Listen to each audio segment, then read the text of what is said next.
Praise the lord. ప్రభు అయిన యేసుక్రీస్తు నామములో మీకు శుభములు. ఈ దినం కొరకైన దేవుని వాగ్దానము. నా ప్రాణమా యెహోవాను సన్నుతించుము, ఆయన చేసిన ఉపకారములలో దేనిని మరువకము.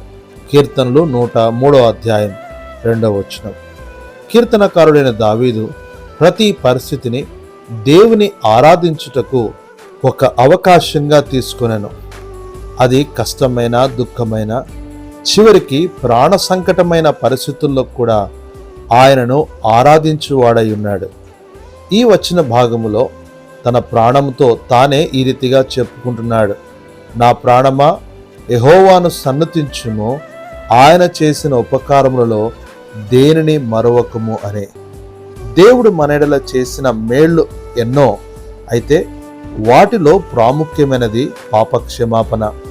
ఈ లోకములో నీపై, నీ తల్లిదండ్రులకు, తోబుట్టువులకు ప్రేమ కలిగితే ఏదైనా ఒక వస్తుపరంగా లేక డబ్బు పరంగా సహాయం చేయగలరు, కానీ నీ పాపములు క్షమించగలరా? లేదు కదా.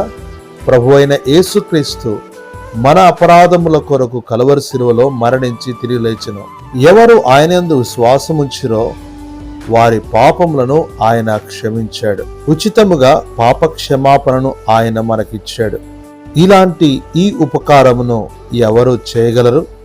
వాక్యం వినుచున్న ప్రియులరా, నీ పాపములు క్షమించబడినవా? లేనిచో ఈ దినమే నీ పాపముల కొరకు ప్రభు సన్నిధిలో పశ్చాత్తాపముతో ప్రార్థన చేసిన ఎడల ఆయన నీ పాపములు క్షమించును. నీ పాపములు క్షమించబడినట్లయితే ఆయనను హృదయమారా స్తుతించి ఆరాధించు. ప్రభునామమునకు మహిమ కలుగును గాక.